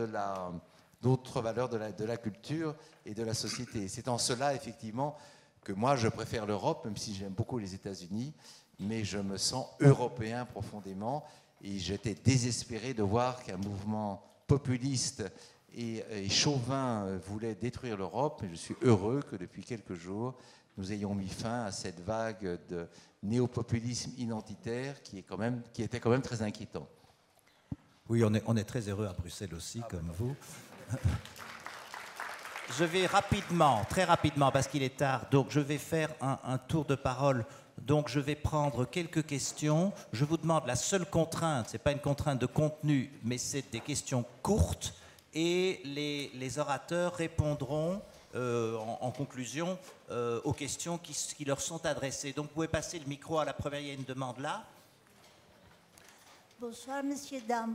Le monsieur, il a dit tout à l'heure qu'un misérable, c'est misérable. Un maudit, c'est dans le sens péjoratif de lui donner une aumône. Ça, je ne suis pas d'accord dans tout cela. Si la société, on est tous là, c'est notre devoir, ce n'est pas la charité, c'est notre devoir dans notre chemin, si on trouve un faible, un défavorisé, malchancé, de lui donner la main, la dignité.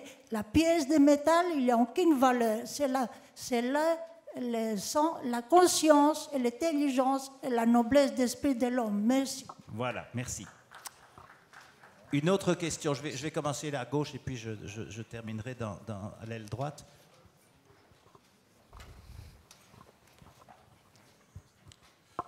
Oui, je me demande si effectivement la question que pose Guy Archer sur la civilité de l'argent est fondamentale, en ce sens que elle nous appelle à faire un choix entre, un peu comme dit Lévinas, le visage de l'autre dans sa détresse nous interpelle et nous oblige de faire un choix entre ego et alter. C'est-à-dire que, effectivement, cette empathie pour les plus faibles, pour ceux qui sont dans la souffrance, est-ce que je l'oublie ou bien est-ce que je la prends en charge? Est-ce que ce n'est pas ça la vraie question? Et par exemple, quelqu'un comme Amartya Sen était un économiste qui disait l'économie, c'est une science morale de la répartition des biens rares. Est-ce que nous pouvons être moraux dans cette économie pour que les écarts ne soient tout de même pas trop grands?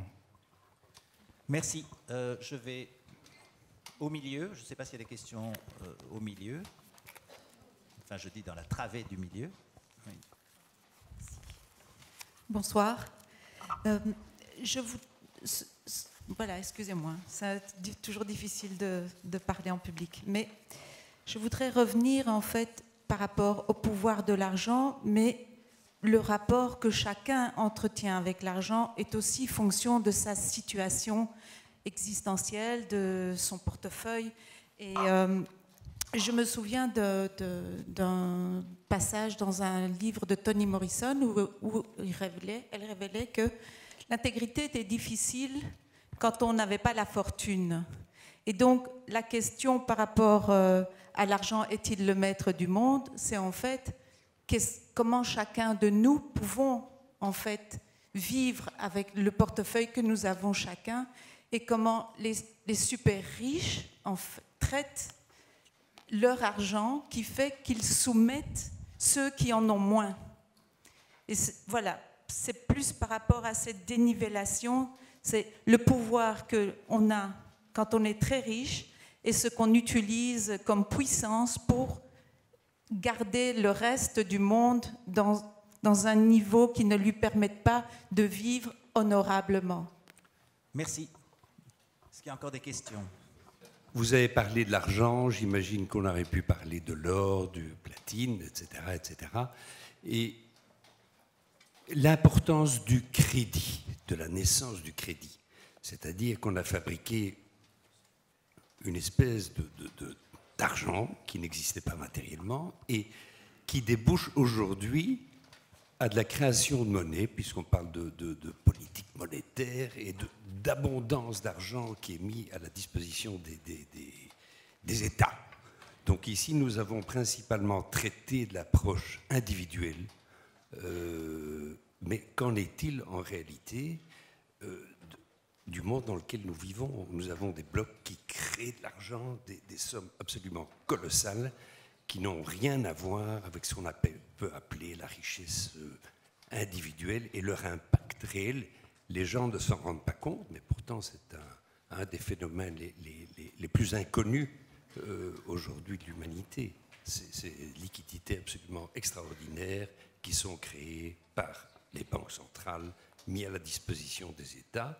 Et je voudrais juste quand même souligner que de grands, parce qu'on parlait du système américain, on ne peut pas oublier que Bill Gates et toute une bande de multimilliardaires ont décidé de consacrer la plus grande partie de leur fortune à soulager de grands problèmes qui se posent à l'humanité, comme par exemple la malaria, etc. Mais j'insiste surtout sur la partie crédit, la partie création de monnaie fiduciaire, comme on l'appelle. Voilà, on vous répond. Alors, il y a beaucoup de questions différentes, mais là je vais rebondir sur Bill Gates et la charité. Alors, le problème du devoir envers les plus démunis, le mot misérable n'a en soi rien de méprisant, hein. C'est un terme qui a ses lettres de noblesse. Le problème envers les plus démunis, c'est qu'il est pris en charge à deux niveaux. D'abord par l'État, et dans nos sociétés, je l'ai dit, l'État, c'est celui qui est chargé de la redistribution publique, et à chaque élection, c'est au parti politique, justement, de définir la politique de redistribution qu'ils vont suivre. Donc cette politique varie de la droite à la gauche, mais globalement, entre la droite républicaine et la gauche socialiste modérée, il y a très peu d'écart dans la volonté de redistribuer les allocations à ceux qui en ont le plus besoin. Ça se joue parfois à un demi-point, à un point, à des discussions extrêmement complexes sur l'assurance chômage ou l'assurance maladie.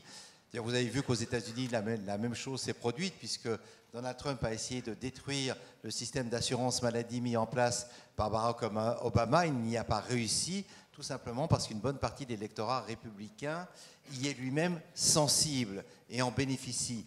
Il y a une deuxième dimension de la générosité envers ceux qui n'ont rien, qui est la charité privée. Et ce que je disais tout à l'heure, et peut-être que je me suis mal exprimé, c'est que lorsque l'on sort dans la rue, on n'est pas sollicité une fois dans la journée, on est sollicité 10 fois, 15 fois. Donc on se pose des questions. Est-ce que ces gens ont vraiment besoin de cet argent? Est-ce que ce jeune homme de 20 ans qui mendie ne pourrait pas travailler?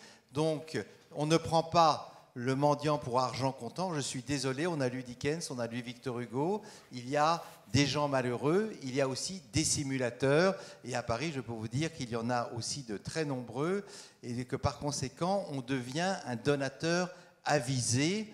Et qu'en général, on donne aux gens que l'on connaît, que l'on voit tous les jours, et dont on connaît la situation, et qu'on sait qu'on pourra aider. Parce que le problème de la charité, vous l'avez, Anne, tout à l'heure très bien dit, c'est qu'il y a une inégalité et même une violence fondamentale de la charité, puisqu'elle donne à quelqu'un qui ne peut pas rendre, puisqu'il est dans un état de dénuement absolu. Et c'est pourquoi d'ailleurs les grandes religions, le judaïsme, l'islam, le christianisme, ont toutes prévu des systèmes de redistribution pour les plus pauvres, systématiquement, justement, pour que le geste charitable soit en quelque sorte inscrit dans la loi, enfin, ou dans la lettre du texte sacré, et ne soit pas livré à l'arbitraire de l'individu. Parce que sinon, quand nous marchons dans les rues, nous donnons au petit bonheur la chance. Tiens, celle-là a l'air sympathique, je suis désolé par cette vieille dame, mais quand certains quêtent dans le métro, on peut avoir aussi un sentiment de répulsion. Et ça ne sert à rien de s'abriter derrière les grands mots, ce sentiment existe. Alors maintenant, je vais rebondir sur la question de Bill Gates. Effectivement, quel est le sens de la richesse? Et je crois que là, justement, ce qui est en train de se passer avec Bill Gates, Warren Buffett et autres est très intéressant. C'est que la richesse n'est pas simplement la jouissance d'un privilège, et d'un privilège qui peut sembler à ceux qui n'ont rien parfaitement indu et injuste. C'est que la richesse est aussi le siège d'une responsabilité. Et c'est ce qu'ont très bien compris un certain nombre de millionnaires et de milliardaires américains qui, choqués notamment par le fait qu'ils payaient moins d'impôts que des contribuables ordinaires. Vous savez, il y a eu cette pétition incroyable à New York, je crois que c'était il y a un an, où les millionnaires new-yorkais demandaient de payer autant que les autres contribuables parce qu'en fait, ils étaient exonérés, de par leur fortune, des taxes que devaient dont devaient s'acquitter les autres New-Yorkais. Et Warren Buffett, Bill Gates, avec la fondation, font entrer la charité dans une dimension qui est totalement nouvelle pour nous et tout à fait vertigineuse, puisque le budget de leur fondation dépasse celui de l'OMS. C'est-à-dire qu'au fond, des particuliers, c'est un peu le même phénomène que celui des GAFA, Google, Amazon, Facebook et autres, qui tout d'un coup, des entreprises privées ont un pouvoir démesuré. Donc on parlait tout à l'heure des maîtres du monde, mais eux, en tout cas, ont une parcelle de la maîtrise et de la maîtrise de l'avenir.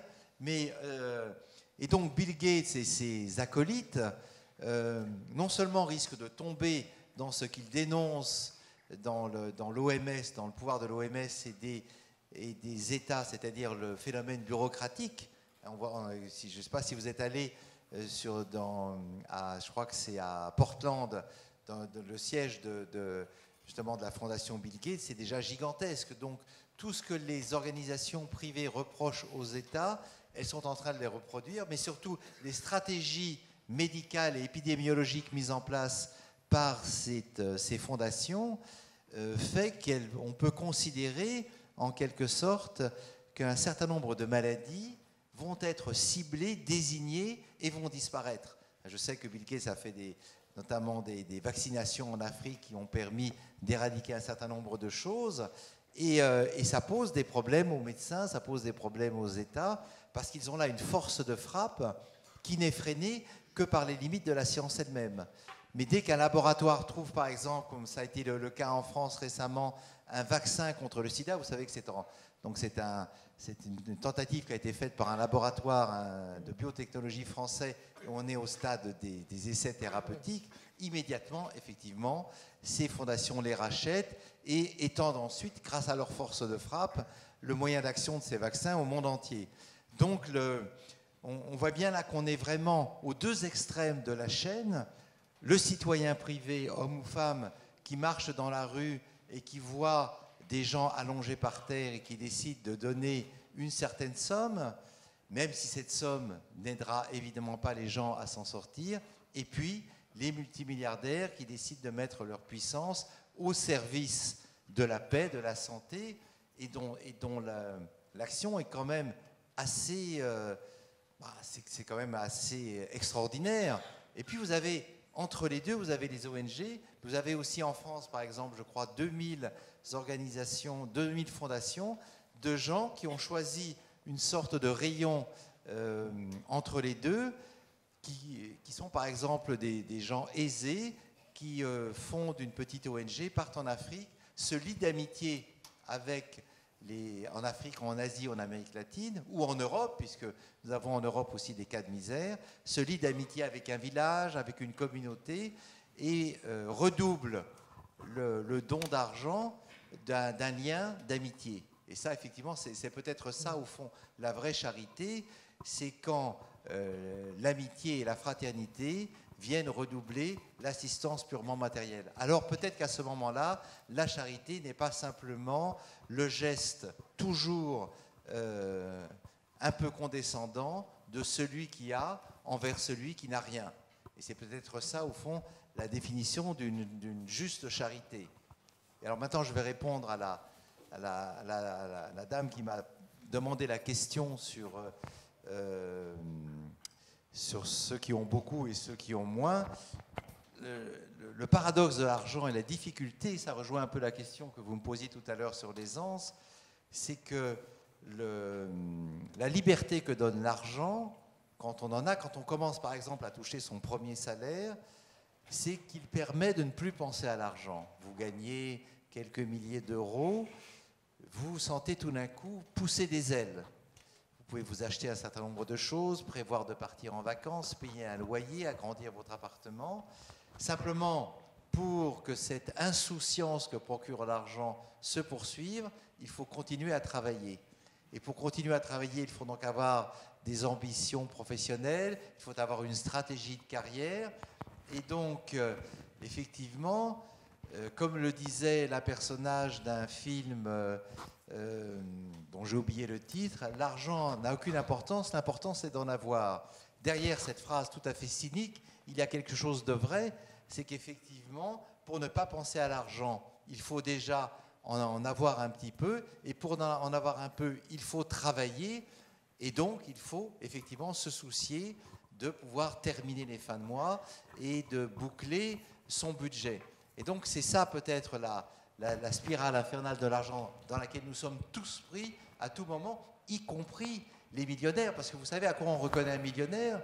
Dans toutes les enquêtes qu'ils ont faites, il y a un livre très drôle qui a été écrit par un Américain qui s'appelle Richistan, donc qui interroge tous les gens les plus riches de la planète Amérique, et tous le répondent, êtes-vous heureux? Il dit non, on serait heureux si on pouvait avoir le double de ce que l'on gagne. Si on a 5 millions, on en voudrait 10, 10 on en voudrait 20. Et donc cette espèce d'insatisfaction qui est la nôtre est effectivement le piège où l'argent peut nous faire tomber si prisonniers des moyens qu'il nous donne, et ces moyens sont illimités. Si je possède un peu, je veux posséder plus, je veux avoir une belle voiture, et puis une grande propriété, et puis voyager en permanence. Si prisonniers de ce piège, nous perdons en quelque sorte notre vie à la gagner, comme on disait en mai 68. Et donc là, c'est vraiment une sagesse tout à fait personnelle qui doit mouvoir chacun d'entre nous. Mais il n'y a pas de réponse collective, c'est vraiment l'individu dans son existence qui décide de ce qu'il est prêt à sacrifier pour gagner plus, ou au contraire, de ce qu'il est prêt à ne pas posséder pour vivre mieux. Il y a tellement d'idées qui ont été émises. Moi, je répondrais peut-être à madame qui parlait des pauvres. Moi, il y a quelque chose qui m'agace vraiment, c'est l'éloge des pauvres. La sanctification du pauvre, l'ennoblissement du pauvre, heureux les pauvres. Mais non, vous avez tout à fait raison dans votre livre, les pauvres, ils essaient de ne plus être pauvres. Et leur dire qu'ils sont dans une situation merveilleuse, c'est évidemment un truc pour leur faire accepter une situation qui est inacceptable. Mais dans beaucoup de religions, et notamment dans le christianisme, c'est quelque chose de très courant de faire l'éloge des pauvres, alors qu'il faudrait dire on va essayer d'extirper la pauvreté et de ne plus avoir de pauvres, mais pas de les ennoblir. Voilà, merci beaucoup. Je devais quand même faire une petite conclusion, mais c'est difficile de conclure. Ça m'a fait penser à une toute petite histoire juive, mais vraiment toute petite, votre discussion. Donc c'est l'histoire d'une très belle femme qui sort d'un magasin, une femme magnifique, et puis il y a un type qui arrive et qui lui tourne autour, et qui lui dit « Madame, mais qu'est-ce que vous êtes belle !» Oh, alors il est vraiment emmerdant, il tourne autour, il dit « Qu'est-ce que vous êtes belle, vous êtes magnifique !» Écoutez, monsieur, je ne vous connais pas, mais qu'est-ce que vous êtes belle! Oh, je voudrais coucher avec vous. Et alors la dame lui répond et dit « Dites, quoi, et vous me prenez pour une putain peut-être ?» Ah, qui a parlé d'argent?